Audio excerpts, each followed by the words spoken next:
Hello, my dear friends. Imagine, just for a moment, the scent of 1,000,000 flowers opening at dawn. You are standing in the heart of 19th century Paris, and the air is thick with the sweet, heady perfume of roses, the delicate powder of violets, and the sharp, clean scent of lavender. It's an intoxicating, romantic dream, a symphony of fragrance composed just for you. But dreams can be deceiving, and the truth is, if you were to actually breathe this air for a single day, a single hour, you probably wouldn't survive the reality hidden beneath that perfume. So before you get comfortable, take a moment to like the video and subscribe, but only if you genuinely enjoy what I do here. Your support, like the most precious attar of roses, is small but powerful, and it means the world. Now, find your favorite position. Let your shoulders relax, and let your body grow heavy.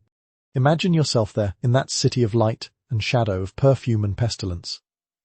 Now, dim the lights, maybe turn on a fan for that soft background hum, and let's ease into tonight's journey together. The darkness is not yet gone, but it's beginning to thin, turning from a deep, inky black to a bruised, violet grey. A damp chill hangs in the air, the kind that seeps right through your thin shawl and settles deep in your bones. Your feet, wrapped in worn leather shoes, ache with a familiar, dull throb as you make your way over the slick, uneven cobblestones. Most of Paris is still dreaming, tucked away in apartments grand or squalid. But your day started hours ago. You are moving with purpose through the silent streets, a ghost among the other early rising phantoms of the city, all of you drawn by an invisible current towards the great, beating, stinking heart of Paris, Les Halles. Before you see it, you smell it. And it is, at first, a glorious assault on the senses. It's the illusion that history loves to remember, the image immortalized in paintings and prose. A wave of perfume crashes over you, washing away the city's stale, morning-after scent of coal smoke and old wine. It's the scent of life, of impossible beauty. Piled high on wooden carts and spread across rough burlap sheets are mountains of flowers, their colours still muted in the pre-dawn bloom, but their fragrance wide awake and shouting. You can distinguish the heavy, almost decadent sweetness of roses trucked in from the sun-drenched fields of grass. You can pick out the spicy, clove-like notes of carnations, the innocent, powdery scent of mimosa, and the crisp, green smell of ferns and cut stems. Gas lamps hiss on their iron posts, casting a flickering, golden glow that makes the dew on the petals glitter like 1,000 tiny diamonds. This is your arsenal. Your inventory. Your entire world, purchased one fragrant bundle at a time. This is the dream you are selling. You move deeper into the market, your eyes scanning, calculating. Your focus is entirely on the vibrant canopy of blossoms, the pyramid of peonies, the cascade of lilacs. This is the Paris of postcards, a spectacle of natural abundance. You inhale deeply, and for a moment, the perfume is so powerful it almost makes you dizzy. It's a scent of hope, of money to be made, of beauty that can be held and bundled and sold for a few precious sous. But then, you look down, and the dream dissolves. Your feet are not walking on charming, rustic cobblestones. You are weighing. The ground is coated in a slick, gelatinous layer of yesterday's refuse. You step carefully, your senses now registering the truth that lies beneath the perfumed air. You are navigating a treacherous landscape of muck. There are the blackened, slimy remains of cabbage leaves and rotting onions, crushed carrots and spoiled plums, all ground into a stinking pulp by the traffic of iron-shod wheels and wooden clogs. The stench of decay, a sour, earthy smell, rises to meet the sweet perfume of the flowers, creating a disorienting, sickening blend. Worse, still, is the animal. The air might smell of roses, but the ground is paved with the droppings of hundreds of horses, donkeys and oxen that have been hauling goods since midnight. Their pungent, ammonia-laced scent is a constant, acrid undertone. And snaking through this viscous mire are dark, sluggish rivulets of something else. A pinkish, coppery-smelling ooze that seeps from the direction of the butcher's stalls, mingling with the slops and the filth. You have to lift your skirt just so, trying to keep the hem from soaking up the foul liquid, a stain you'll never truly wash out. One wrong step and you could slip, plunging your hand into this indescribable filth to catch your fall. This is the shocking, visceral reality of your workplace. You stand here, surrounded by the most delicate and beautiful things nature can produce, while standing ankle-deep in a swamp of urban garbage. And the most peculiar part, To the 19th century mind, this wasn't just a disgusting inconvenience, it was a perfectly logical, if unfortunate, state of affairs. The reason for this fragrant paradox lies in a worldview we've long since abandoned. Les Hauys was a medieval market design groaning under the weight of a modern, exploding population. There was no organized sanitation system as we would understand it, no fleet of garbage trucks, no concept of sterile food handling. The prevailing scientific theory of the day wasn't germ theory, it was miasma theory.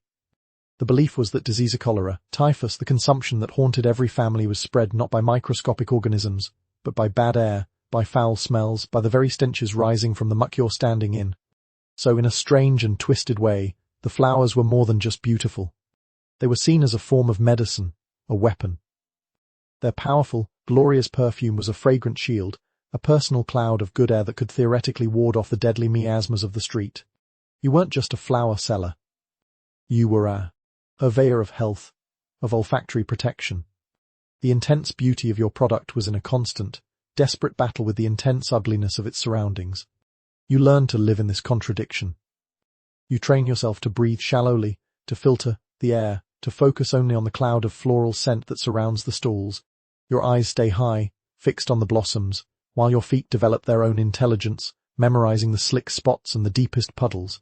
You are buying beauty, yes, but you are sourcing it from the very belly of the beast. With your choices made, you hand over your precious coins, your fingers brushing against the grimy hand of the wholesaler. You gather your fragrant treasures, your roses, your violets, your fern sand, carefully wrap their stems in a damp cloth. The first part of your day is done. You have secured the illusion. But now, the real artistry must begin. It's not enough to simply have the flowers, you have to present them. You have to continue the great fragrant deception, to wash away the sins of the market and prepare your bouquets for the unsuspecting hands of your customers. And that preparation involves its own hidden secrets, starting with the very water you'll use to give them a drink. You turn your back on the chaos of Les Hauys, clutching your fragrant bundle like a lifeline. Each step away from the market's central rot feels like a step towards purity, but you know it's just another illusion. The muck of the market clings to your shoes, and a faint, sour undertone lingers in your nostrils, a phantom scent you can't quite shake. You find your way back to your small corner of the world, not an apartment, but a shared room, a sliver of space that is yours for as long as you can pay the rent. Here, the second act of the great deception begins, the art of the arrangement. This is a ritual you perform with the focus of a surgeon and the soul of a painter. The glamour of your trade is born in these quiet moments. You lay your flowers out on a piece of clean, damp sacking. One by one, you handle them. You take a rose, its petals the color of a blush, still tightly furled. With a small, sharp knife, you strip the thorns from its lower stem, your fingers deft and calloused, long past feeling the sting of a stray prickle. You peel away the outer guard petals, the slightly bruised or discolored ones that protected the perfect bud within. You trim the stem at a sharp angle, a clean, satisfying snip that promises the flower will drink deeply. This is the illusion of care, of tenderness. You are preparing this bloom for its grand debut. You work methodically, your hands moving with an unthinking grace. You create small families of flowers, grouping them by color and size. The deep purple irises with their velvety falls, the delicate, star-like heads of chamomile, the proud, tall delphiniums. Your mind is a catalogue of beauty. You know which flowers provide height, which ones add texture, and which ones will fill the gaps with a cloud of soft color. You begin to assemble a bouquet, holding the stems in one hand, and adding new flowers with the other, turning the bunch slowly, creating a perfect spiral. The stems cross at exactly the same point, forming a neat, interlocking base. The heads of the flowers arrange themselves into a perfect, generous dome. It's a small miracle of engineering and aesthetics. The final touch is a collar of green fern, a lacy frame that makes the colors of the blossoms pop. The finished creation is breathtaking. It is a perfect, self-contained world of beauty. It smells of fresh earth, of sunshine, of pure, unadulterated nature. It looks as if it were plucked from the idyllic garden of a country chateau, still sparkling with morning dew. This is the product you will sell. This is the lie. Lovingly crafted. Because now, you must give it a drink. And the source of that drink is the bouquet's most shocking secret. You reach for your water bucket. It is a simple thing, made of battered tin. You filled it this morning, as you do every morning, from the public fountain in the small square nearby.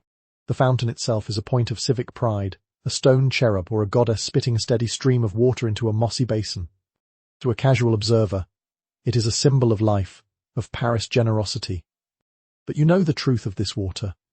As you dip your bouquet's fresh-cut stems into the bucket, you are plunging them into a cloudy, invisible soup of the city's filth. The water isn't clear. If you hold it up to the light, you can see tiny particles dancing within it, little specks of sediment, of life and decay. It feels cool, yes, but it has a faint, metallic taste if you're foolish enough to drink it, and it carries a smell you've learned to ignore, a slight, earthy flatness. This water is a product of Paris' overburdened and horribly contaminated system. Before Horseman's grand projects were complete, and even then, their reach was not. Universal City's water was a lethal gamble. Much of it was drawn from the Seine, the same river that served as the city's primary sewer. Imagine it. Off-river, tanneries dump chemical waste and animal hides into the current. Laundries wash the city's dirty linen from hospitals, from sickbeds, from every corner of life, and the grey, sudsy water flows back into the river. The great sewers, celebrated marvels of engineering, empty their raw, untreated contents directly into the flow. The runoff from the very streets you just walked, the muck of les halls, the horse manure, the human waste tossed from windows, all of it is washed by the rain into the gutters and ultimately into the river. So the water you are using to freshen your flowers, to give them life, is teeming with everything the city wants to forget. It's a diluted cocktail of cholera, typhoid, and dysentery. The beautiful, fragrant bouquet, a symbol of purity and love, is now silently, invisibly contaminated. Water clings to the stems. It gets on your hands. Droplets fly onto the petals themselves, glistening like that imagined country dew, but they are instead microscopic spheres of disease. The damp cloth you'll wrap around the stems to keep them fresh on your journey to your sales pitch will become a perfect, warm, moist breeding ground for whatever pathogens were swimming in that fountain water. Why would you do this? Why would you meticulously craft something so beautiful only to taint it at the final moment? The answer is a brutal calculation of survival, filtered through the lens of 19th century understanding. To you, the greatest threat is not an invisible germ you cannot see, smell, or comprehend. The greatest threat is wilt. A wilted flower is a dead flower. The dead flower is worthless. A day of selling worthless flowers means a day without food, a night without shelter. It's that simple. Water, any water, keeps the flowers alive. It keeps them looking fresh, vibrant, and sellable.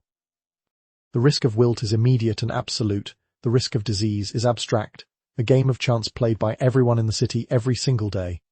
Furthermore, the prevailing miasma theory gives you a false sense of security. The flower's powerful perfume is your shield. In your mind, the good air radiating from the petals actively fights off the bad air of the world. You believe, in a way, that the fragrance is a form of purification. The stronger the scent of the rose, the safer it is. You are unknowingly masking one danger with another, using perfume to hide pestilence. So you lift the bouquet from the bucket, shaking off the excess drops. It looks even more vibrant now, refreshed and ready. You've successfully hidden the filth of the market and washed it with the invisible filth of the river. The deception is complete. Now, you must take this beautiful, fragrant, potentially lethal object to your stage, the public street, and find a customer willing to pay for this illusion. Your chosen corner awaits, a tiny island of beauty you will create in the middle of the city's relentless, stinking tide. With your arrangements complete, your basket loaded with fragrant potential, you step out into the waking city. The sun is higher now, casting long, sharp shadows down the narrow streets. The morning rush has begun. The air is filled with a new cacophony, the rumble of iron-rimmed carriage wheels on stone, the sharp cries of vendors hawking their wares, the distant clang of a blacksmith's hammer, and the constant, overwhelming clatter of thousands of conversations. You navigate the crowded pavement with the practiced ease of a fish swimming through a familiar current, your basket balanced perfectly on your hip. You are headed for your stage, your place of business. You find it on the corner of a bustling boulevard, a small patch of pavement that is, by unspoken agreement, yours. This is your theatre. You set down your large wicker basket, which serves as your display case. From a separate, smaller basket, you take out a little wooden stool and a bucket of your precious, contaminated water. You begin to arrange your wares for public viewing. This is the moment you create the grand illusion of your trade, a tiny island of pastoral perfection in the middle of urban chaos. You place the largest, most spectacular bouquets at the back, a vibrant backdrop of colour and life. Smaller posies and single, perfect roses are placed in jars and tins at the front, easily accessible. You sprinkle a few loose petals around the base of your display, a touch of artful carelessness that suggests effortless abundance. The corner, just moments before a drab slab of Parisian stone, is transformed. It becomes a beacon of beauty, a sudden, joyful burst of nature that catches the eye and lifts the spirit. Passers-by turn their heads. Their pace might slow for just a second. A smile might grace a weary face. The scent of your flowers, rose and lily, and carnation creates a small, fragrant bubble, a momentary respite from the city's dominant perfumes of coal smoke, hot bread, and unwashed humanity. This is your perfumed stage, and you are its star performer. You arrange your expression as carefully as you arrange your flowers. A look of gentle, hopeful patience. A slight smile, not too eager, but welcoming. You are part of the display. Your clean apron, your neatly tied hair, your youthful face, they are all part of the charming, romantic picture. You are the bouquetier, the flower girl, a figure of innocence and simple grace. This is the image that sells. This is the fantasy people are buying as much as the flowers themselves. But then, you take a deep breath. And you remember where you are truly standing. Your stage, this charming street corner, is perched on the edge of a gutter. And this is not the discreet, covered drain you might imagine. A 19th century Parisian gutter is an open sewer. It is a shallow, stone-lined channel, running along the edge of the street, and it is the final destination for every imaginable form of liquid waste. As you stand there, smiling beside your beautiful flowers, a slow, dark current slides past your feet.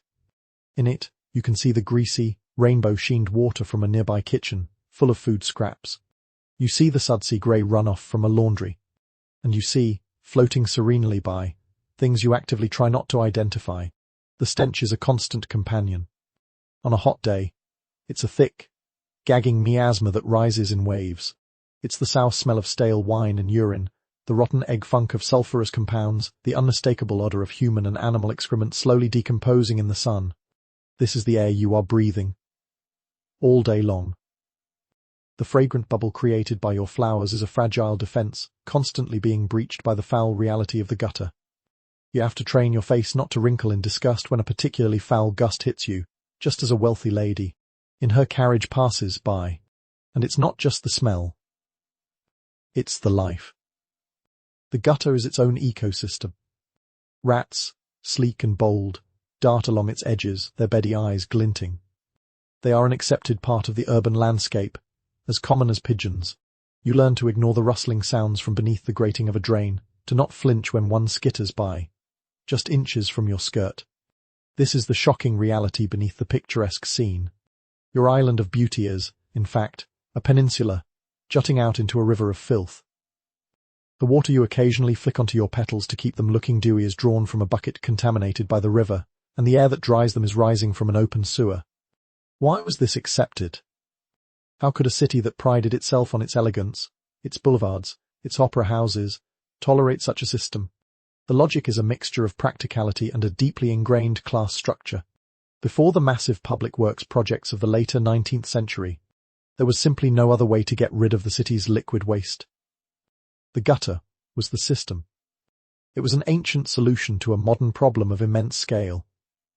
Gravity was the only sanitation worker that could be relied upon. But there's a deeper reason, too. For the wealthy patrons who might stop their carriage to buy a bouquet from you, the gutter was part of the scenery, but it wasn't truly their reality. Their world was the raised pavement, the perfumed interior of their carriage, the clean parlours of their homes. The filth of the street was a problem for the lower classes, for people like you. It was a visible, olfactory reminder of the social order. Cleanliness was a luxury, a sign of status. The ability to live above the stench both literally and figuratively, was what separated the elite from the masses. When they look at you, they see a charming vinette, the pretty flower girl. They don't smell the gutter, because their own perfume, their handkerchief held delicately to their nose, filters it out. They don't feel the grime, because they never have to set foot in it. They consume the beauty of your product without ever having to touch the reality of its production. So, you stand your ground.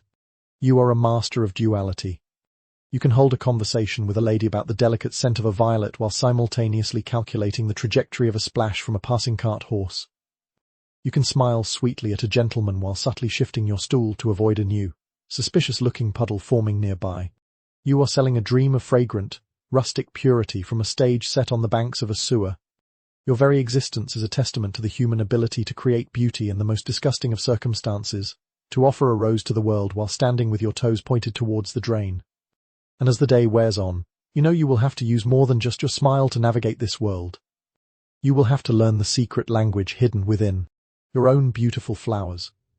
The afternoon sun warms the stone of the buildings around you, and the city's rhythm changes. The morning rush of commerce gives way to a more leisurely, social pace. Carriages carrying elegantly dressed women roll by, their occupants on their way to make social calls. Young men, students and clerks, stroll in groups, their conversation and laughter mixing with the general noise of the street. This is your prime time. Your customers are no longer just buying flowers, they are buying messages. You are no longer just a vendor, you are a translator, a dealer in unspoken emotions. This is the most romanticized illusion of your life, the part that poets and painters adore. You are a keeper of the langage des fleurs, the language of flowers. In a society bound by rigid etiquette, where direct expressions of emotion are often considered crude or improper, flowers provide a secret, silent vocabulary. A well-chosen bouquet can say everything a well-bred person cannot. You watch as a young man approaches your stall, his face a mask of nervous excitement. He doesn't ask for a nice bunch of flowers. He asks for a tussy-mussy. This is not just a bouquet. It's a carefully constructed sentence. You become an artist of sentiment. You take a red rose, the undeniable symbol of passionate love, and place it at the center. Around it, you nestle purple violets, which whisper of faithfulness and modesty. You add a sprig of ivy for fidelity and clinging affection, and perhaps a touch of myrtle, a prayer for a happy marriage. Each element is a word, a phrase. A yellow tulip would scream of hopeless love. The striped carnation would be a blunt refusal. A sprig of lavender would signify distrust. You are a living dictionary of these meanings, your hands moving with the confidence of a scholar. You bind the small, dense bouquet tightly, wrap the stems in a damp cloth, and then, for a final touch of elegance, you might slip it into a small, ornate holder of silver or ivory, if the gentleman has the money. The finished tussy-mussy is a poem, a declaration, a secret whispered from his hand to hers. It's a beautiful, delicate dance of symbolism, a high-minded art form for the refined classes. You hand the floral message to the young man, your expression one of serene understanding. You are a custodian of romance, a facilitator of love's purest gestures. This is the glamorous illusion, the idea that you are steeped in this world of poetry and refined passion, that your days are spent weaving beautiful sentiments for the city's lovers. But the shocking reality is that this language of flowers, so eloquent and delicate, is a language you can only speak for others. It has no words for your own life. Your own survival is not a matter of poetry. It's a harsh, guttural prose. The romantic code you are selling is starkly at odds with the brutal pragmatism of your existence. While the red rose in the gentleman's hand means if I love you, the coin he places in your palm means for heat tonight. The violet that signifies his faithfulness is purchased with money that will secure your corner of a crowded, disease-ridden room for one more night, a room you might share with strangers. The ivy of fidelity pays for a bit of fuel to ward off the damp chill that seeps into your bones. Your life is governed by completely different vocabulary. Hunger is a gnawing emptiness in your stomach. Cold is a tremor you can't control. Fear is the sight of a policeman eyeing your spot, or the approach of a drunken man as dusk falls. Survival is the weight of the coins in your pocket at the end of the day. These are your truths, and there is no flower that can express them. The language of flowers is a luxury item, as inaccessible to you for personal use as the silk dress on the woman in the passing carriage. You sell the words for love, but you cannot afford to speak them yourself. Why does this disconnect exist? Why is this beautiful language reserved for the elite? The answer lies in the very structure of 19th century society. This floral code was a product of leisure and education. It required books to study the meanings, time to compose the messages, and a social context in which such subtleties were necessary and appreciated. It was a game for people whose basic needs were met, who had the luxury of worrying about the nuances of courtship rather than the source of their next meal. For you, relationships are not about courtship, they are about alliances. Your connections are forged not with secret floral codes, but with blunt, practical assessments. You might share a crust of bread with another vendor, a silent pact of mutual support. You might pay a larger boy to watch your basket if you need to leave for a moment, a transaction of security. Romance, as the wealthy understand it, is a distant dream, a story you hear in the whispers of your customers. A man's attention is often not a sign of affection, but a potential threat or, at best, a complicated negotiation that has little to do with the pure love represented by a red rose. Your expertise in the language of flowers is therefore a purely commercial skill, learned like a tradesman learns to grade timber. You memorize the meanings because it allows you to upsell, to add a sprig of this, or a spray of that, to suggest a more elaborate, and therefore more expensive, bouquet. You are fluent in the poetry of the upper class because it is your most profitable product. You can explain with perfect sincerity that a geranium signifies comfort, while your own comfort depends entirely on whether the customer believes you and buys it. You watch the young man walk away, clutching his tussie-mussy, his heart full of hope and poetry. You see him as a character in a play for which you are merely providing the props.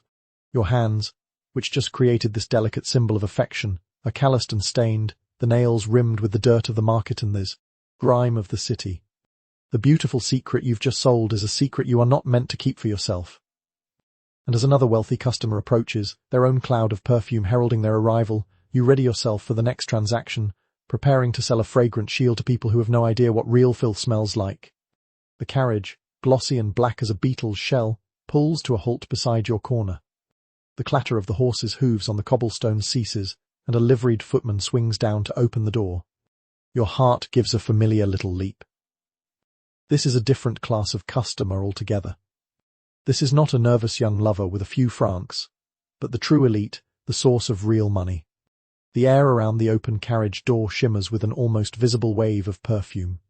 It's a rich, complex scent, a far cry from the simple, natural fragrance of your flowers. It's the scent of wealth.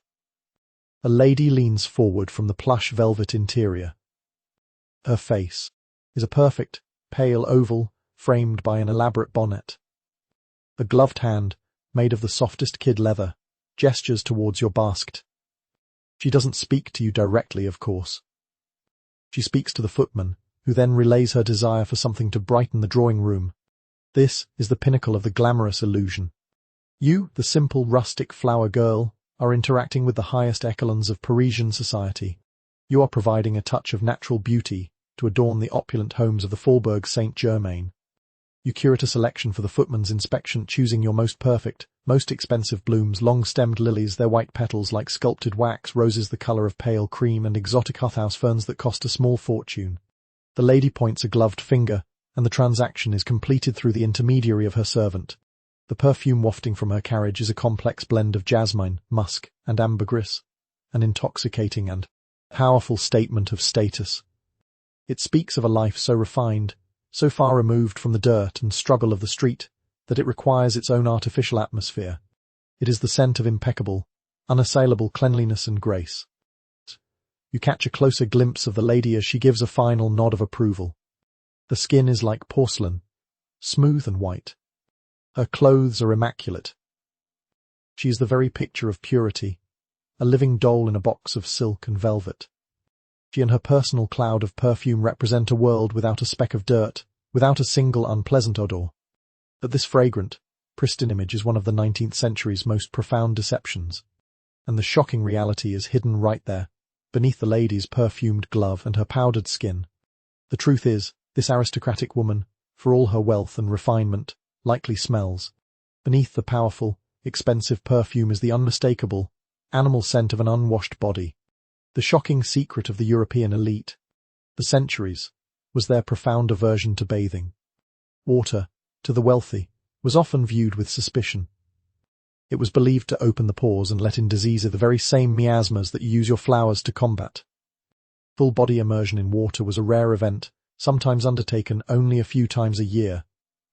Daily hygiene, as we would understand it, did not exist. Instead, cleanliness was a dry process. A servant would rub the lady's body with a linen cloth, perhaps one lightly scented with rose water. Her face and hands might be washed from a small basin, but the rest of her body was left to its own devices, day after day, week after week. The powerful perfume she wears is not an enhancement, it is a mask. It is a form of olfactory warfare, a heavy artillery designed to overwhelm and conquer the body's natural odors. That complex scent of jasmine and musk isn't just a sign of wealth, it's a necessary camouflage. The pristine white powder on her face isn't just for fashion. It conceals the blemishes and sallowness of a life lived indoors, away from fresh air, and it covers a layer of grime. Remember the perfumed glove she wore? A popular accessory for the wealthy, these gloves were often steeped in strong scents like frangipani or civita glandula secretion from a cat-like animal to mask the smell of the wearer's own hands and the odors they might pick up from the world. So, as you stand there, your own body carrying the honest smells of labor, of street dust, and of the faint, clean scent of the harsh lye soap you use, you are ironically, in many ways, cleaner than the woman in the carriage. Your constant proximity to water, even the contaminated water of the fountain, and your physical, demanding life mean you have a different relationship with dirt. You are covered in the city's grime, but she is marinating in her own. The historical logic behind this startling reality is a complex tapestry of medicine, class, and philosophy. As mentioned, the fear of water and the miasmas it might introduce into the body was a genuine medical belief held by the educated classes. But it was also a matter of status. In the centuries prior, public bathhouses were common but became associated with promiscuity and disease like syphilis. The aristocracy abandoned them, and cleanliness became a private, dry affair. Being unwashed was, in a twisted way, a sign that you didn't perform manual labor, that you didn't sweat, that your body was somehow above the dirty functions of the common people. Perfume, being incredibly expensive, was the real marker of status. A person who could afford to smell of a meadow in Provence rather than of themselves was clearly a person of immense power and wealth. The lady's world is a constructed reality, a stage set where unpleasant truths are artfully concealed. Her perfume hides her body odor, her wealth hides the squalor of the city she lives in, and her footman acts as a barrier between her and the unwashed masses, like you. She buys your flowers, these symbols of natural purity, to place in her drawing room, another layer in the elaborate illusion.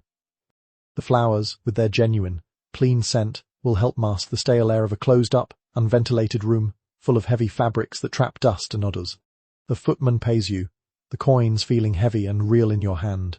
The carriage door closes, sealing the lady and her cloud of perfume back inside their private world. The carriage pulls away, leaving you once again on your corner. You have just sold beauty to the perfumed elite, a fragrant lie to hide a smelly truth. And as the day grows longer and the shadows deepen, you know that your basket of innocent flowers will have to serve a purpose far more practical and far more dangerous than simply beautifying a drawing room. As dusk begins to bleed into the Parisian sky, the character of the street changes once more. The respectable crowds thin out, replaced by a different kind of traffic. Gas lamps hiss to life, casting pools of golden, flickering light separated by deep, imposing shadows. The sounds become sharper, more distinct, the lonely echo of footsteps, the raucous laughter spilling from a nearby tavern, the low murmur of men gathering on street corners. For you, this is the most dangerous time of day. Your basket of flowers, which has been your livelihood, now takes on a new, more urgent role. It must become your shield. The illusion you've maintained all day is one of gentle, approachable innocence. You are the flower girl, a figure from a romantic painting, harmless, sweet, a bit naive. This image is what allows wealthy ladies and young lovers to approach you without a second thought. You are seen as a safe, charming part of the urban scenery, as decorative and non-threatening as the blossoms you sell. Your basket, overflowing with the soft petals of roses and the delicate heads of daisies, is the very symbol of this fragility. It represents beauty, nature, love, all things gentle and unspoiled. This is the perception you have carefully cultivated, the one that earns you your daily bread. But now, as the light fades, this illusion becomes a liability. Your perceived innocence makes you a target. For the men whose eyes now follow you with a different kind of appraisal, you are not a poet's muse, you are a vulnerable girl, alone, with a small amount of cash from the day's sales. The night brings out the city's predators, and you are acutely aware of your precarious position. This is where the shocking reality of your trade asserts itself. Your basket of flowers, that symbol of peace and gentleness, transforms into a weapon. It is your first and most important line of defense. The basket itself is not the flimsy, decorative object one might imagine. It's a large, sturdy construction of woven wicker, heavy with the weight of unsold bouquets, water jars, and your personal effects tucked underneath. You've learned to carry it, not just on your hip, but in a way that makes it a formidable barrier. As a man lurches out of a tavern and stumbles towards you, his words slurred and his intentions unclear, you instinctively shift the basket from your hip to the front of your body. It's a subtle movement, but it creates a wide, solid wall between you and him. He cannot get close without pushing against this bulky, awkward object. The flowers themselves, so soft and lovely, become a part of the defense. Their damp leaves and stems brush against his coat, an unwelcome, wet sensation that might make him recoil. The thorny stems of the roses, which you so carefully stripped for your customers, are still armed and dangerous at their base. A sudden shove of the basket could mean a dozen sharp pricks to his hands or chest. It's a tool of misdirection and distance. If a group of men blocks your path, you can use the wide basket to carve out a space, to politely but firmly force your way through a crowd that might otherwise close in on you. It makes you a larger, more awkward target. You learn the geometry of the streets, hugging the walls, using the basket as a buffer on your exposed side. And if the basket isn't enough, then the contents of your water bucket, that foul, contaminated liquid you use to freshen your flowers, finds a new purpose. A well-aimed splash of that cold, gritty water into the face of an aggressor can be a shocking and effective deterrent. It's a moment of pure, blinding surprise that can give you the precious seconds you need to run. It's a grim irony, the very water that could carry disease becomes a tool for preserving your immediate safety. Remember that sharp little knife you used to trim the stems. It stays close at hand, tucked into your apron, not just a tool for horticulture, but a desperate last resort. Why was such a defense necessary? What made the streets so dangerous for a girl like you? The answer lies in the almost total absence of effective public safety for the poor. The police force of 19th century Paris was primarily concerned with political dissent and the protection of property for the wealthy. The day-to-day safety of a girl on a street corner was of little concern. They might break up a brawl if it became a public nuisance, but the subtle, constant threat of harassment and assault was something you were expected to navigate on your own. Furthermore, society's view of a young, unmarried woman working alone on the street was deeply ambivalent. While the image of the flower girl was romanticized, the reality was that any woman in your position was often assumed to be of loose morals. This perception, however unfair, stripped you of the protections afforded to a respectable lady. You were considered fair game. This meant that self-reliance wasn't a choice, it was the only option. Your safety wasn't guaranteed by the state or by social convention, it was in your own hands, in the weight of your basket, in the speed of your feet. So, you learn to read the night. You learn to distinguish the sound of a harmless drunk from a predatory one. You know which streets to avoid, which corners to turn. Your basket, which began the day as a stage for beauty, becomes a shield. Your flowers, which were messages of love, become camouflage and a thorny deterrent. The transformation is a perfect metaphor for your life, an exterior of delicate beauty hiding a core of tough, pragmatic, and sometimes grim, survival. You sell your last few wilted posies for a pittance to a man on his way home from the tavern, eager to make a peace offering to his waiting wife. The coins are a small victory against the growing darkness. Now, clutching your nearly empty, yet still essential, basket, you begin the long walk back to your room, your senses on high alert, every shadow a potential threat, every step a calculation of risk. You have survived another day, but the struggle for something as simple as cleanliness is a battle that begins in you every single morning. You finally reach the door to your building, the heavy basket now a dead weight in your tired arms. You climb the narrow, rickety stairs, the wood groaning under your feet. The air in the stairwell is thick and stale, a layered tapestry of old cooking smells, damp rot, and the faint, ever-present scent of unwashed bodies. Your room is a small, cramped space under the eaves, shared with two other girls who work similar trades on the street. Here, away from the public eye, you can finally let the mask of the cheerful flower girl drop. Here, the private, relentless battle for cleanliness begins. The illusion you project on the street is one of fresh, natural purity. Your apron, at least at the start of the day, is clean. Your face is scrubbed. Your hair is tied back neatly.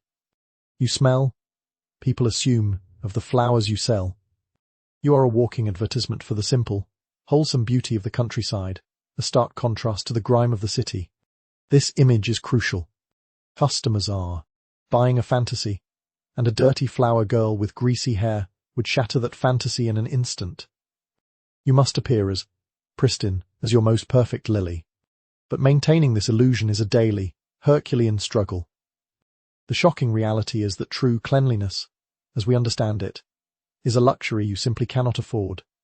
It is a battle fought with major weapons against an overwhelming enemy. You set down your basket and look at yourself in the small, cracked piece of mirror you share. Your face is smudged with soot from the air. Your hands are ingrained with dirt, the grime so deep in the lines of your skin that it seems a part of you. Your dress, especially the hem, is stiff with the dried muck of the streets, and you are permeated with the day's odors, the lingering sourness from the gutter, the metallic scent of old coins, the sweat of your own labor. Your first act is to deal with the day's earnings. You carefully count the coins, your treasure, and hide them away. Then, the ritual of purification begins. You pour a small amount of water from a communal pitcher into a chipped enamel basin. This water is as precious as wine. It had to be hauled up 6 flights of stairs, and it must last. There is no tap, no running water, no drain. You reach for your soap. This is not the fragrant, milled soap the lady in the carriage might use. This is a rough, harsh block of lye soap. It's a yellowish, greasy-feeling substance, often made at home or bought for a pittance. Its primary scent is a sharp, chemical bite that stings the nostrils. It's effective, brutally so. You work up a major lather in the cold water and begin to scrub your hands and face. The soap is so caustic that it strips everything away, the dirt, yes, but also the natural oils of your skin, leaving it feeling tight, dry and raw. Over time, it will lead to cracks and sores, another imperfection to be hidden from your customers. Washing your body is a far more complicated affair, a patchwork of sponge. Baths conducted in sections, with the utmost privacy, in the cold of your small room. Washing your hair is a weekly ordeal, a major event that requires a significant portion of your water supply and a long time to dry. And then there is the laundry. Your 1 or 2 aprons, and your dress must be kept presentable. You wash them in the same basin, using the same harsh lye soap, scrubbing the fabric against itself until your knuckles are raw. You wring it out and hang it near the room's single window, where it will hopefully dry by morning, smelling not of flowers, but of chemicals and damp wool. The sheer amount of labor involved in just being clean enough is staggering. It is a constant, exhausting, and often losing fight. Why was something so basic as cleanliness such a struggle? The reason lies in the infrastructure of poverty. The grand new Paris of Haussmann, with its wide boulevards and modern sewer systems, was a city built for the bourgeoisie and the wealthy. The benefits of these improvements trickled down to the poor slowly, if at all. The working-class tenements and garrets where you live were largely untouched by these modern marvels. Running water was a fantasy. Sanitation was a bucket and a prayer. Landlords had no incentive to improve conditions for tenants who were living day to day, barely able to make the rent. Cleanliness, therefore, was a direct reflection of wealth. It wasn't about personal virtue. It was about access to resources, access to plentiful, clean water, access to an indoor toilet or privy that wasn't shared by 50 other people, access to a variety of clothes, so that one set could be washed while another was worn, access to mild, pleasant-smelling soaps. These were the true markers of a clean person. Your struggle with the lye soap and the single basin of water is a direct consequence of your place in the economic order. You are working to present an image of purity that your social and economic reality does everything to undermine. You are caught in a vicious cycle. You must appear clean to make money, but you need money to acquire the very tools of cleanliness. The faint, sharp scent of lye that clings to your skin and clothes is a secret you must constantly mask with the perfume of your floral wares. You might even tuck a small fragrant sachet of dried lavender or rose petals into your clothing, not as a luxury, but as a necessary part of your daily disguise, another layer of deception. As you finish your ablutions, the water in the basin is black. The most unpleasant task is last, carrying the heavy, filthy water back down the 6 flights of stairs to dump it in the gutter, the very place you've tried so hard to wash off your skin. It feels like a summary of your entire existence, a constant, circular journey of fighting the filth, only to return it to the world it came from. As you look out your window at the lights of Paris, you know that for some girls, the line between selling flowers and selling something more personal is as thin as the worn fabric of their dress. The night deepens, and with it, a certain kind of opportunity arises. For many young women in your position, the day's end does not mean the work is over. The line between selling flowers and selling companionship is a blurry, treacherous one, often crossed out of desperation or necessity. You see it every evening. A girl, perhaps another flower seller or a seamstress, her day's legitimate work done, now strolls along the boulevard, her expression subtly changed. Her walk is a little slower, her glance a little more direct. She has transitioned from a worker into a grisette. The term itself is a perfect encapsulation of the illusion. A grisette was not, in the public imagination, a common prostitute. She was a romantic figure, a character in operas and novels. The name comes from the cheap, grey-gris wool fabric of her dress. She was imagined as a pretty, lively, working-class girl, a seamstress, a laundress, or a flower girl like you who was friendly with the students and artists of the Latin Quarter. The fantasy was that she would trade her company, her charm, her affection, for a good meal, a bottle of wine, a new ribbon for her bonnet, or a ticket to the theatre. It was seen as a light-hearted, almost innocent transaction, a bohemian arrangement based on mutual pleasure and convenience, not cold, hard cash. It was romance on a budget, a charming part of the city's artistic life. A bouquet of flowers, offered by the grisette to her chosen companion, was often the symbol of this arrangement, a beautiful, fragrant opening to an evening of companionship. You stand at this crossroads yourself. The day's earnings are meagre. The threat of hunger or eviction is a constant, nagging ache. You have a few unsold bouquets left, their petals starting to curl at the edges. You see a group of well-dressed young men, probably students, leaving a cafe, their laughter echoing in the street. You could approach them. You could offer them your flowers with a certain kind of smile, a certain tilt of your head. The bouquet would not just be a bouquet, it would be an offer. The price would not just be for the flowers, it would be the price of an evening's attention. This is the seductive, romanticized illusion that you can gracefully glide from flower girl to grisette, trading a bit of charm and flirtation for a carefree evening, and perhaps return to your room with a full stomach and a few extra francs, your independence and spirit intact. But the reality is far from this charming bohemian fantasy. The line you are contemplating crossing is not a soft, blurry one, it is a razor's edge, and the fall is steep. The shocking truth is that the distinction between the romanticized grisette and a common streetwalker was often non-existent, a fiction created by male artists and writers to make the exploitation of poor young women more palatable. The transaction is rarely as simple as a bouquet for a dinner. The expectation of physical intimacy is almost always present, whether spoken or not. The companionship is often not a matter of witty conversation over wine, but a grim, silent exchange in a cheap hotel room. There is no guarantee of kindness or respect. The student who seems so charming and poetic on the street can become coarse, demanding, or violent behind a closed door. The money offered is often far less than promised, or withheld entirely, and the risks are enormous. The most immediate danger is disease. Syphilis and gonorrhea are rampant in Paris, a silent epidemic that flows through every level of society. There is no cure, and the so-called treatments involving mercury are painful, disfiguring, and often lethal in their own right. A single encounter could be a death sentence, a slow, agonizing descent into madness and decay. The other ever-present risk is pregnancy. For a woman in your position, an illegitimate child is a catastrophe, a one-way ticket to destitution, social ruin, and often the abandonment of the child at a foundling hospital, where its chances of survival are slim. The distinction between the flower girl and the grisette is a fragile one, maintained by a delicate performance. As a flower girl, you are selling an object. As a grisette, you are selling yourself. But society sees the two roles as dangerously close. If you are seen too often in the company of men at night, even if your intentions are innocent, your reputation will be ruined.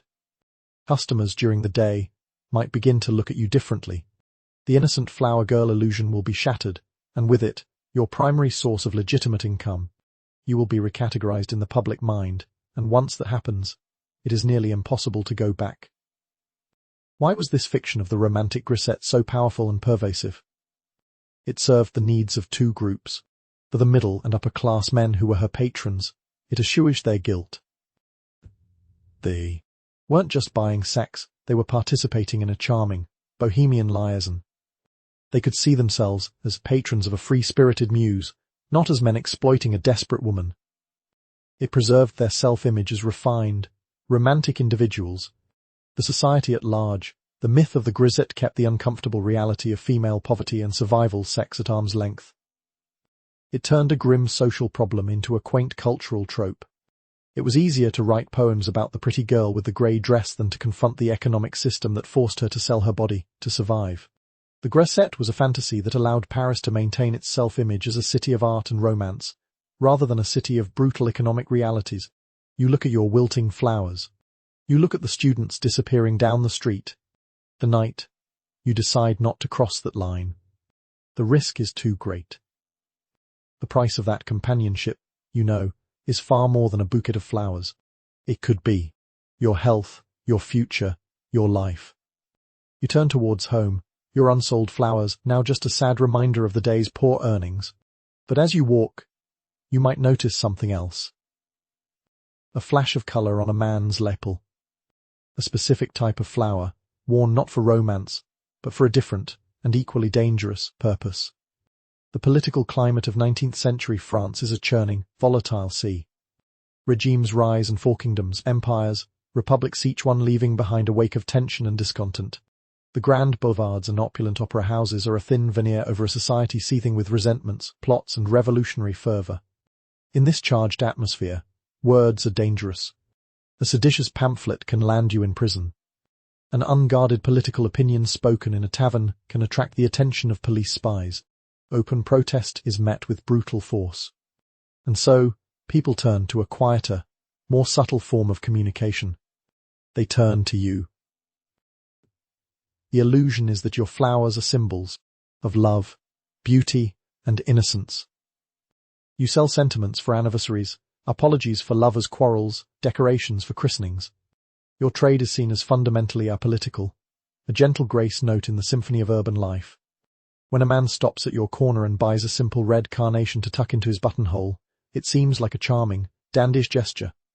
A touch of colour to brighten a drab suit. An innocent fashion statement. You sell him the flower with your usual gentle smile, a simple transaction of beauty for a few centimes.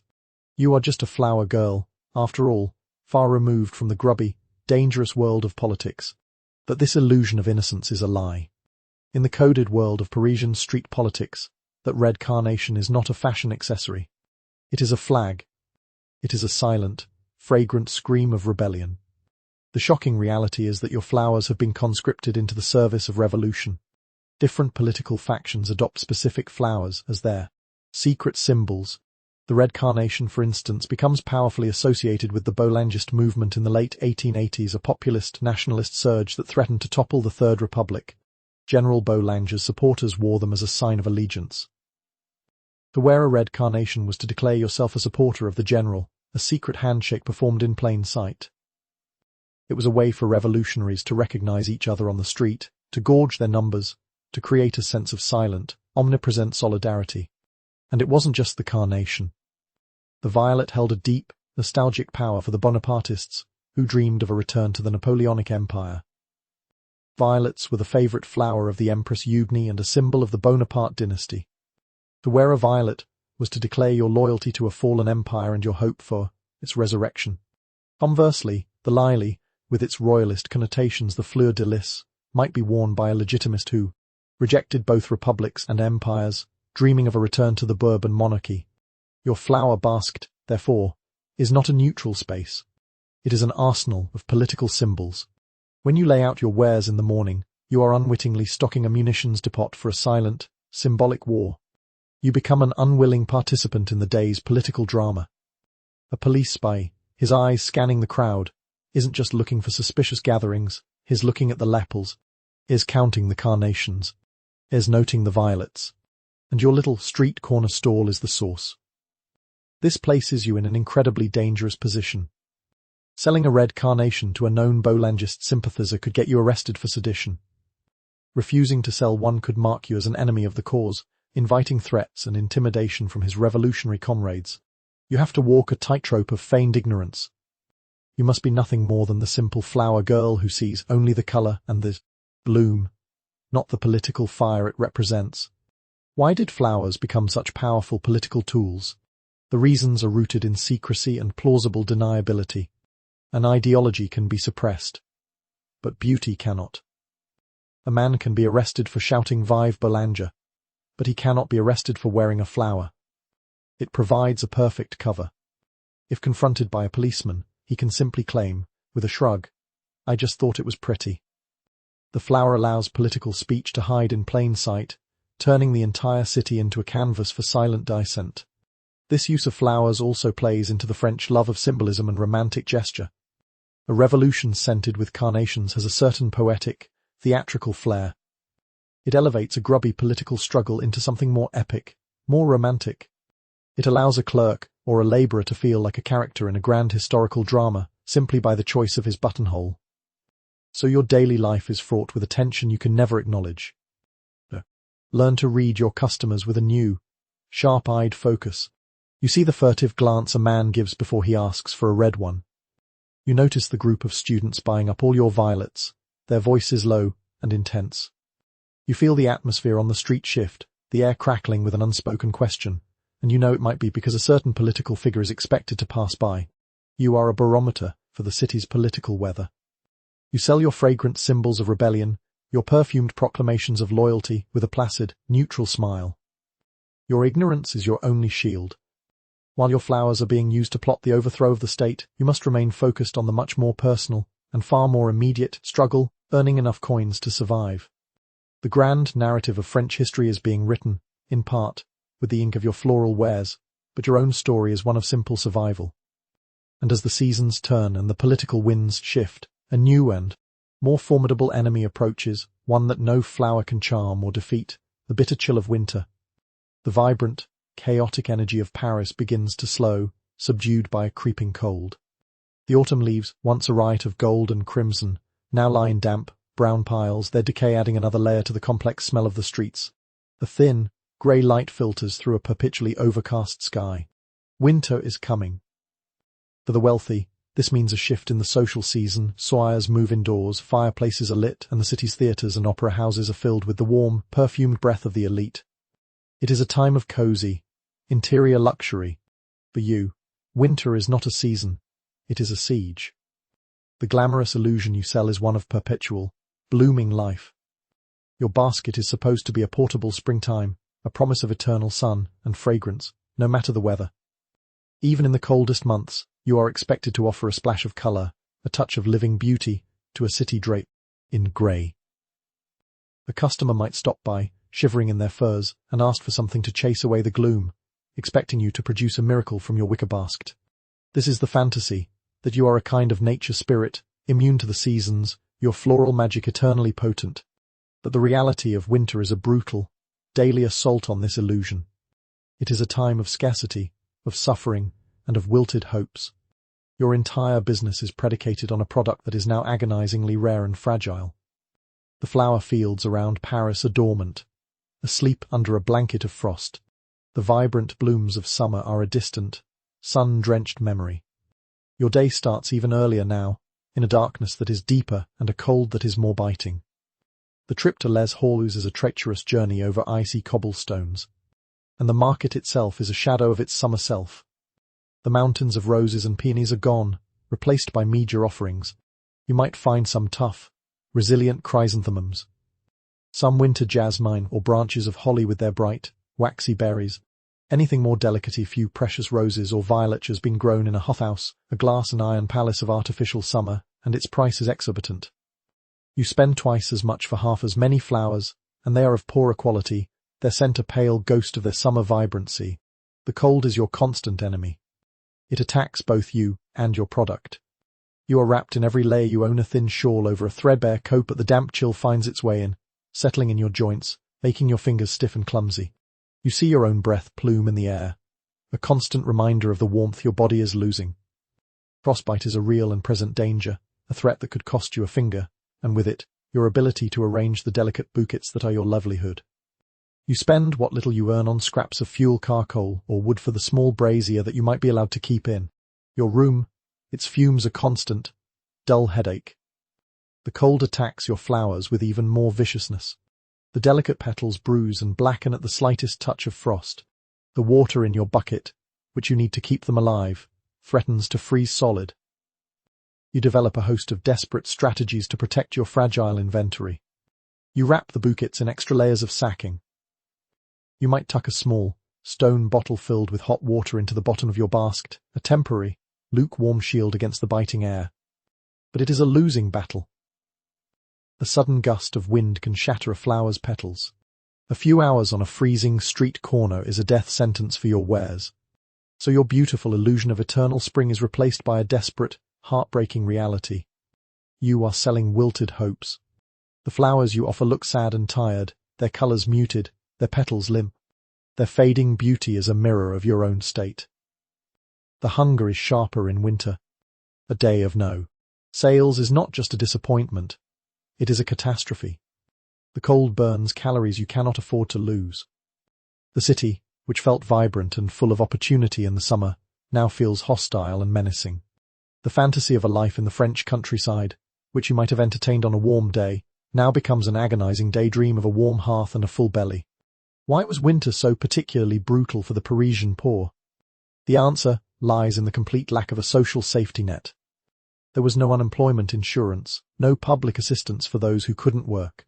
Charity was patchy and often depended on the moral judgment of the church or private organizations. If your trade disappeared with the warm weather, you were on your own. The city's economy was unforgiving. It did not pause for the cold. Rents were still due. Food still cost money. For you, as a flower seller, your entire business model is seasonal, yet your needs are not. This created a paradox of desperate survival. You are forced to work harder, in more miserable conditions, for a smaller return, selling a product that is a pale imitation of its true self. The romantic image of the winter flower girl, her cheeks rosy from the cold, bravely offering a sprig of holly, is a cruel joke. The reality is a shivering, hungry girl, trying to sell a half-frozen chrysanthemum before it, and she succumbs to the cold. You stand on your corner, stamping your feet to keep the feeling in them. A wealthy couple passes by, wrapped in thick wool and fur, their faces buried in scarves. They don't even glance your way. Your sad, winter-bitten flowers are not enough to penetrate their cocoon of warmth and comfort. The river scene flows nearby, its surface grey and sluggish, choked with ice at its edges. You look at it and remember that even in summer, that river which gives the city its beauty and its name is also the source of so much of its hidden sickness. The weak winter sun does little to warm the city, but it does make the surface of the Seine glitter. From a distance, standing on one of the elegant bridges like the Pont Neuf, the river is the picturesque soul of Paris. It is the city's artery, a ribbon of silver-grey water that poets praise and painters endlessly capture on canvas. Graceful barges glide along its surface, and the grand, stony facades of the Louvre and Notre Dame are reflected in its gentle currents. The city's public fountains, those lovely stone sculptures of nymphs and gods, are fed by its waters, providing a constant, melodic splash that forms the background music of the city. This is the grand illusion, the Seine as a source of beauty, romance, and life. You have a practical, intimate relationship with this river. It is, in a way, your silent business partner. The water you use every single day to give your flowers a drink, to keep your precious inventory alive, comes from this river. You collect it from a public fountain, a small tributary of that great waterway. You see the water as essential, the lifeblood of your trade. When you dip your flowers into your bucket, you are connecting them, and by extension yourself, to this iconic Parisian landmark. You are giving them a piece of the city's very essence to drink. But this connection, which seems so poetic on the surface, is a death sentence in disguise. The shocking, stomach-turning reality is that the Seine is not an artery, it is a cloaca, a vast, open sewer. The beautiful, glittering water you fetch from the fountain is a diluted poison, a carrier of the city's most terrifying diseases. Let's trace the journey of a single drop of water. It flows past the morgue, where the unclaimed dead of the city are put on public display, their bodies washed, the water running back into the river. It slides past the outlets of the city's burgeoning, but still inadequate, sewer system. These sewers, celebrated as triumphs of modern engineering, are designed with one primary purpose: to dump the raw, untreated human waste of millions of Parisians directly into the river's current. A few hundred meters upstream from where the city's water authority might be drawing water for the public fountains, a sewer main is discharging a constant, foul-smelling stream of excrement. The river is also the city's industrial drain. The tanneries on the banks of the Bivre, a tributary of the Seine, dump a toxic sludge of animal remains, hair, and harsh chemicals like arsenic and lime into the water. The dye works release vibrant, poisonous colors. The laundries, especially those that wash the linens from the hospitals, send sheets stained with blood, pus, and all the effluvia of the sick into the river, where they are beaten clean against the stones. The water becomes a thick, slow-moving soup of human waste, industrial pollution, and the pathogens of every disease that haunts the city. This is the water that fills your bucket. This is the water you give your flowers. And in the 1830s and 40s, and again in later decades, this water carried a particularly terrifying passenger, Vibrio cholerae. Cholera was the great horror of the 19th century city. It was a swift and brutal killer. A person could be healthy in the morning and dead by nightfall, their body racked by violent vomiting and diarrhea, dehydrated into a shrunken, blue-tinged husk. The disease spread through contaminated water, a fact not fully understood for much of the century. The pandemic of 1832 was a cataclysm for Paris, killing nearly 20,000 people in a few short months. It was a plague that struck with terrifying randomness, its cause a mystery. So, when you give your flowers a drink, you are potentially bathing their stems in a cholera cocktail. When you wrap them in a damp cloth to keep them fresh, you are creating a perfect, warm incubator for the bacteria. When you flick droplets of this water onto the petals to simulate dew, you are decorating them with invisible death. A customer who buys your bouquet, who lifts it to their nose to inhale its lovely fragrance, could be inhaling pathogens.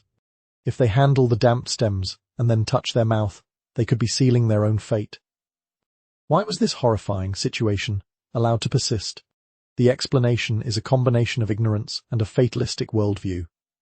The scientific link between the contaminated water and the spread of cholera was not firmly established and accepted until John Snow's work in London in the 1850s, and even then, the new knowledge spread slowly.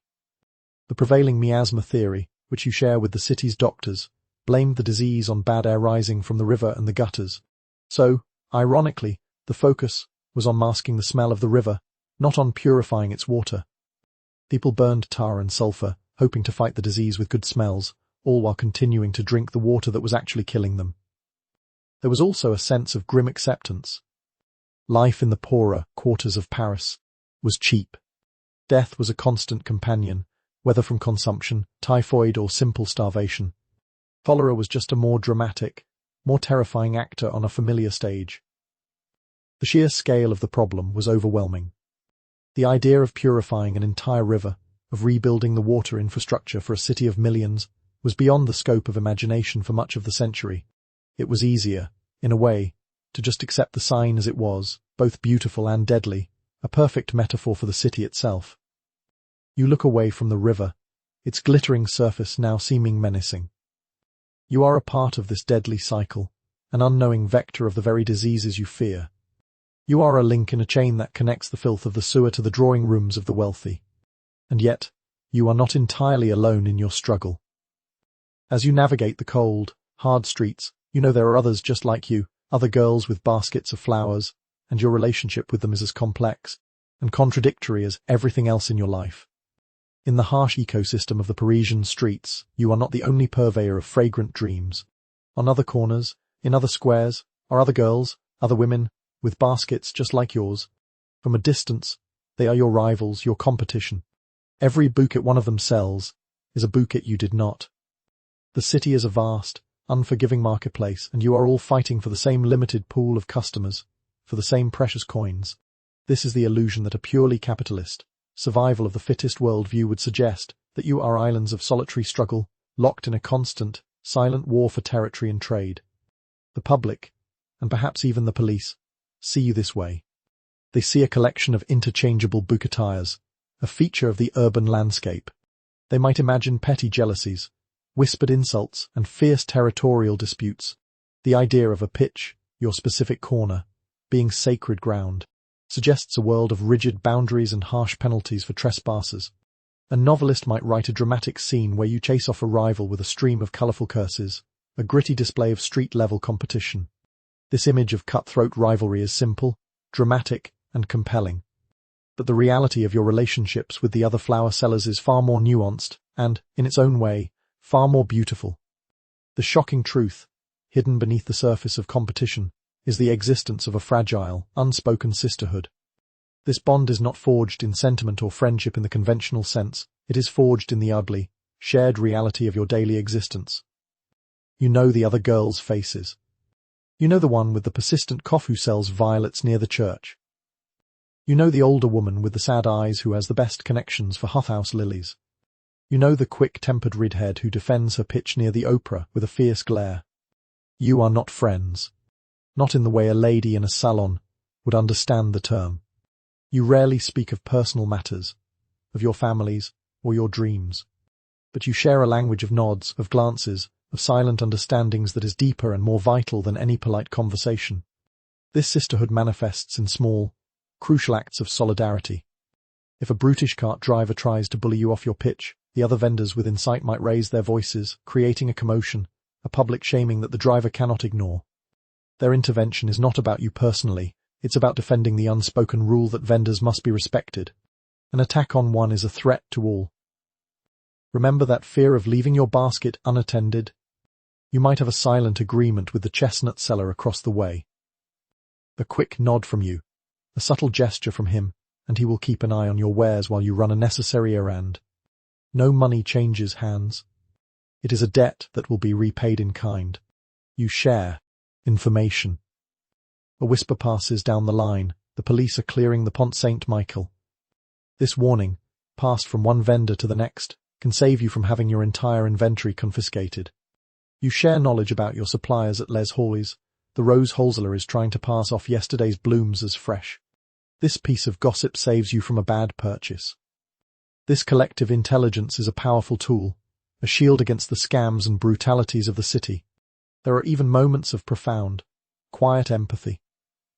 If one of you is sick and cannot work, another might accidentally guide a good customer in the direction of the sick girl's sister or mother, who may be trying to sell her wares for her. It is a way of ensuring that a family does not starve because of a fever. When a new girl appears on the streets, naive and terrified, the older women will watch her from a distance. They might not speak to her directly, but they might offer a gruff piece of advice. Don't trust the ones who smile too much. It is a harsh and unsentimental education in survival, passed down from one generation of street vendors to the next. Why did this solidarity exist in the face of such fierce competition? The reason is simple pragmatism. You all understood, on a visceral level, that your true enemies were not each other. The true enemies were the systemic forces that kept you poor, the indifferent police, the exploitative landlords, the brutal weather, the constant threat of sickness and violence. You were all in the same leaky boat. Fighting over who got the best seat was pointless when the real challenge was keeping the boat from sinking entirely. The competition was real, of course. You would never give up your prime corner on a festival day. You would certainly try to catch the eye of a wealthy-looking customer before the girl down the street did. But that was business. The solidarity was about survival. It was a recognition that a small degree of mutual support provided more security than a few extra sous earned at another's expense. This sisterhood was a hidden social safety net, woven from shared hardship. It was a beautiful, tough, and utterly necessary response to the ugliness of your shared reality. As the day ends, you pack up your remaining flowers. You see the violet seller across the square packing up as well. She catches your eye and gives a slight, almost imperceptible nod. You return it. It is a silent acknowledgement. We survived another one. It is a moment of connection, a fragile bloom of humanity in the cracked pavement of the city, and you both turn to face the same heartbreaking, nightly ritual, deciding what to do with the flowers that did not sell. The last sliver of daylight has vanished, and the gas lamps now rule the streets. Your work is done. The coins you've earned are tucked safely away, a small, cold weight that represents your continued existence. Your shoulders ache, your feet throb, and a bone-deep weariness has settled over you. All you want is the relative quiet of your room and a bit of rest. But there is one final, painful task to perform, a nightly ritual of failure that is as much a part of your job as arranging the bouquets in the morning. You have to deal with the leftovers. The illusion of your trade is one of eternal freshness. The flowers you sell are meant to be perfect specimens, captured at their peak of beauty. They are symbols of life, vitality, and enduring affection. The customer buys a rose believing in its perfection, a moment of natural beauty frozen in time. They imagine the flower opening slowly in a vase in their parlor, gracing their home with its fragrance for days to come. This belief in the longevity of beauty is part of what they are paying for. But you know the truth. You are a merchant of fleeting moments. The shocking reality you confront every single night is the rapid, unforgiving decay of your own product. The flowers you hold now, the ones that failed to sell, are a pathetic mockery of the vibrant blooms you selected at Les Halls just this morning. The roses have started to blue, their edges turning a sad, purplish color, their heads drooping on their stems as if in shame. The lily petals are bruised and translucent at the edges. The violets are completely wilted, their delicate heads collapsed into a damp, dark mash. Their perfume, once so powerful and intoxicating, has changed. It's no longer the fresh, sweet scent of a living flower. It has become a cloying, slightly sour smell, the first hint of rot. It is the smell of death. This is the dark side of your business, the one no customer ever sees. Your inventory has a cruelly short shelf life. Every unsold flower is a total financial loss. It represents the money you spent at the market, the time you invested in arranging it, the energy you expended carrying it. It is failed potential, wasted effort, and lost income, all embodied in a handful of wilting petals. You find a quiet, dark alley, away from the main thoroughfares. Here, beside the overflowing refuse bins of a restaurant or a tenement, you perform the heartbreaking task. You take the wilted bouquets, and you throw them away. They land with a soft, sad thud on top of a pile of rotting vegetable peels, fish heads, and other household garbage. The fading, sweet perfume of your dead flowers mingles for a moment with the sour, rank stench of the city's trash, creating a uniquely depressing scent. It smells like failure. This act is more than just a financial write-off. It's a moment of profound emotional resonance. You are throwing away beauty. You are discarding the very things you spent all day celebrating and protecting. It is a nightly confrontation with the fragility of your own enterprise. As you look at the crushed petals on the garbage heap, you can't help but see a reflection of your own precarious existence. You, too, are subject to the city's whims, and your own bloom, your youth, your health, your ability to work is just as fragile. Now, you turn to your own meager meal. If it was a good day, you might have a piece of bread and a bit of cheese. If it was a bad day, it might just be a thin, watery soup, or perhaps nothing at all. You eat it quickly, standing in your room, the taste of it mingling with the phantom smells of the day. And here is the most visceral contrast of all, the perfume of the day's work versus the stench of your own poverty. While you spend your days surrounded by the most luxurious and desirable scents in the world, the scent of your own dinner is often one of decay. The bread might be stale, with the faint, musty smell of mold. The soup might be made from boiled vegetable scraps that were on the verge of turning. The small piece of fish, a rare treat, might have a slight, off smell that you have to ignore. Why this stark contrast? The logic is brutal and economic. The perfume of flowers was your product, not your possession. You were a conduit for it, a delivery system. You could be surrounded by 1,000 francs worth of floral fragrance, but you couldn't eat it. You couldn't use it to pay your rent. The sensory luxury of your work was completely disconnected from the sensory reality of your life. The money you earned from selling these fragrant symbols of abundance was often only enough to buy food that was on the edge of scarcity and decay. This daily cycle, from the fragrant hope of the morning market to the stinking reality of the evening garbage pile, defined your existence. It was a constant reminder of the thin line you walked. The beauty you sold was a mask, not just for the city's filth, but for your own poverty. You provided the scent of luxury to a world that denied you even the basic comfort of a fresh, wholesome meal. The romance of the flower girl dissolves completely in the face of this reality.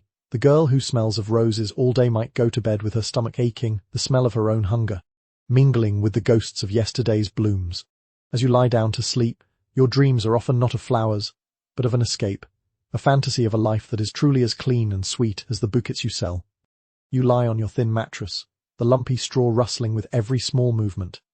The shared room is dark, save for a sliver of moonlight cutting through the grimy window pane. The sounds of the city are more muffled up here, but they never truly disappear. A distant shout, the rumble of a late-night cart, the ever-present, low hum of a million lives being lived in close, chaotic proximity. Sleep does not come easily. Your body aches, your mind is still calculating the day's meager profits and worrying about tomorrow's prospects. In these quiet, desperate moments, you allow yourself to escape. You indulge in a fantasy. The fantasy is an illusion so powerful, so seductive, that it keeps you going. It is the dream of the countryside. In your mind's eye, you conjure a world that is the complete antithesis of your reality. You imagine a small stone cottage with a thatched roof. There is no 6-story climb-up rickety stairs, only a single, solid step through the door.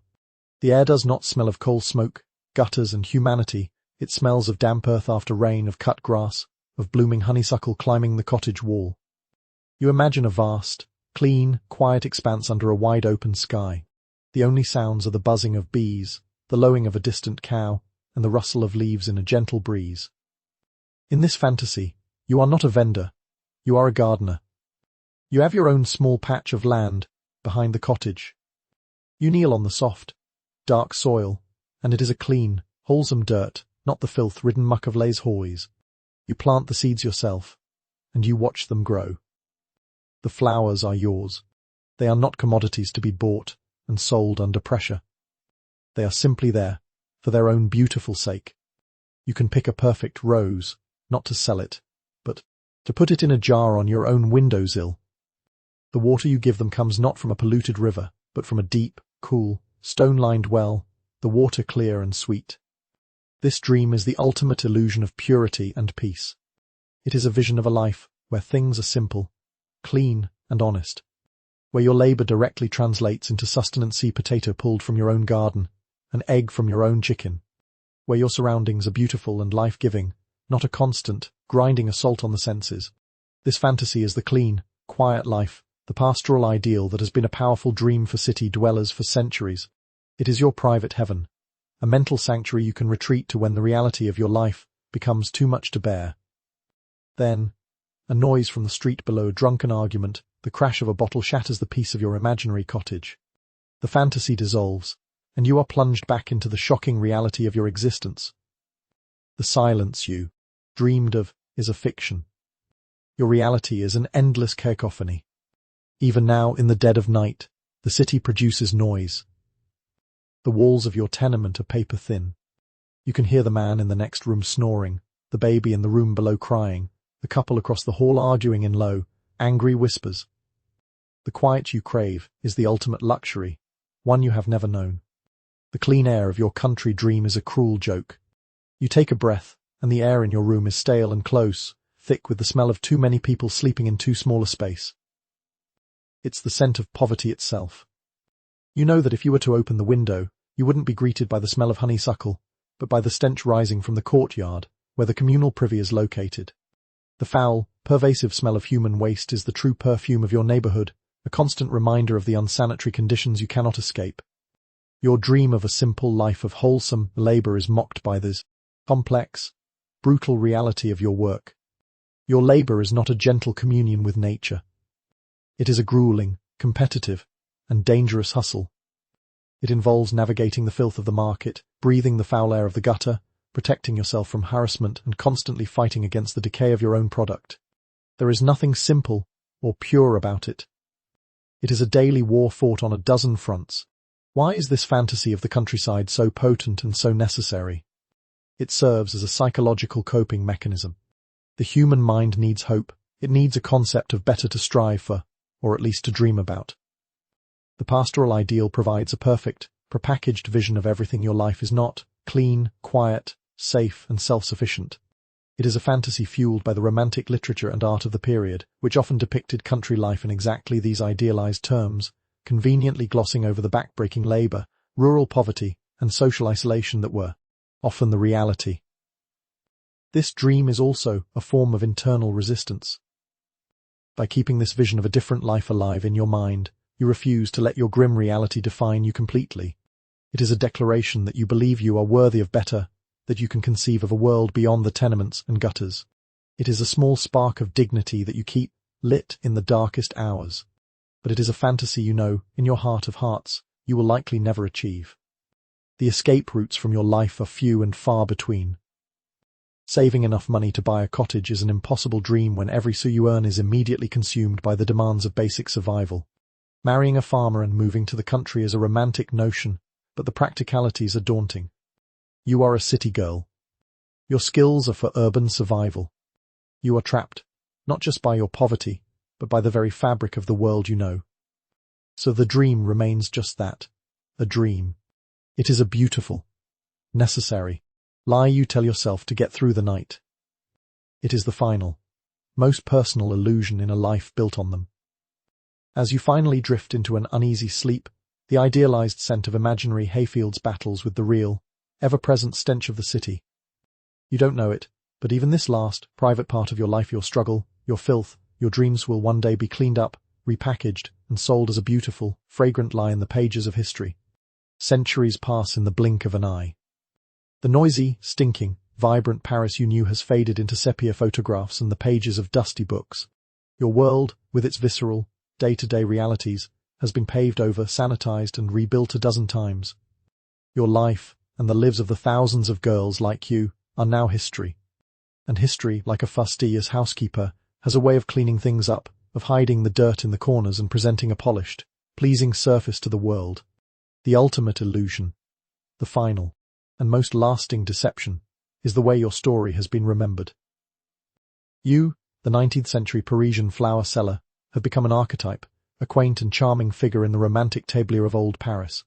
You exist now in paintings by artists like Victor Gabriel Gilbert or Auguste Renoir. There you are, captured forever on canvas, a pretty, rosy-cheeked girl with a bright smile. Your apron is pristine, your hair is perfectly coiffed under a charming bonnet. Your basket overflows with an impossible abundance of flawless, dew-kissed blossoms. You are standing on a picturesque street corner that, while perhaps hinting at urban life, shows no sign of the filth you actually stood in. The sun is always shining. Your customers are handsome gentlemen and elegant ladies who gaze at you with benevolent fondness. You are the picture of innocent, rustic charm. This is your legacy. You have been transformed into a perfumed, a greeting card, a decorative figurine. Your life has been curated, edited, and stripped of all its unpleasantness. The stench, the struggle, and the constant, grinding fear have been completely erased, replaced by a perfumed memory. The complex, often grim reality of your existence has been flattened into a single, romanticized dimension. The flower girl of history is a beautiful, fragrant lie. But now, let's pull back the curtain on this historical illusion one last time. The shocking reality is that the memory of you is a deliberate fabrication, a historical whitewashing that serves a very specific purpose. The true story of your life, in all its gritty detail, has been intentionally forgotten because it is uncomfortable. Where is the lie soap in these paintings? Where is the sting of its caustic bite on your chapped hands? It's not there. Where is the slick, stinking muck of Les Hors that coated your shoes? It has been replaced by charmingly rustic cobblestones. Where is the open gutter, that river of filth and disease that flowed past your feet all day? It has been artfully cropped out of the frame. The terror of the winter freeze, the gnawing hunger, the fear of the man who followed you a little too closely as dusk fell, all of it has vanished. The cholera in the water, the political rage in the carnation, the desperate line between selling a bouquet and selling yourself, these truths have been deemed too ugly for the historical portrait. Your entire sensory world has been replaced. The real smell of your life was a complex, often nauseating blend: the sour stench of the gutter, the chemical bite of cheap soap, the rot of yesterday's garbage, the ever-present odor of your own unwashed body and the bodies of those around you. all fighting a losing battle against the glorious, fleeting perfume of your flowers. This olfactory truth has been reduced to one single, simple note, the sweet smell of roses. History has held a perfumed handkerchief to its nose, and in doing so, has filtered out your reality. Why did this happen? Why was your story so thoroughly cleaned up? The reason is that history, particularly popular history, craves nostalgia. We want to look back at the past and see a simpler, more beautiful time. The Gilded Age or La Belle Époque are names that promise beauty and romance. The true, gritty details of life for the vast majority of people during those times would shatter that illusion. The story of the pretty flower girl is far more pleasant to consume than the story of the impoverished, tough-as-nails teenage girl fighting for survival in a brutal urban environment. Your story was romanticized, in part, by the very men who were your customers. The artists, the writers, the bourgeoisie, they were the ones who created the enduring image. They saw you as a decorative part of their world, a symbol of innocence and nature that provided a pleasant contrast to their own complex, civilized lives. They painted and wrote what they wanted to see, not what was actually there. And, because they held the power to create the historical record, their romanticized version became the official one. Your own voice was never recorded. You were the subject of the story, never its author. So, the ultimate secret of the 19th century flower seller is that her real life has been almost completely lost, buried under a mountain of romantic paintings and sentimental poems. She has become a ghost, a perfumed phantom haunting a version of Paris that never truly existed. Her reality was too dirty, too smelly, too complicated. And so, it was washed away, leaving behind only the sweet, easily digestible, and profoundly full scent of the flowers she sold. And now, my dear friend, our journey through the streets of Paris is coming to a close. The gas lamps are being extinguished one by one, and the first hints of a new dawn are appearing on the horizon. It is time to let these ghosts of the past fade, to let the noise and the smells of that long-ago city dissolve into the quiet of your own row. The story is told. The secrets have been whispered. Let the final vestiges of this world gently recede, allowing your mind to drift and find its own well-deserved peace. The struggles of the flower girl are over. Her reality has been witnessed. And now, there is only stillness. Let the heavy weight of history lift, replaced by the light, gentle feeling of approaching sleep. Let the images fade, the scents dissipate, the sounds soften into a low, comforting hum. Your only task now is to breathe. In and out. Let the rhythm of your own breath be your guide, pulling you down, deeper and deeper, into a calm and restorative rest. End of script. Sweet dreams.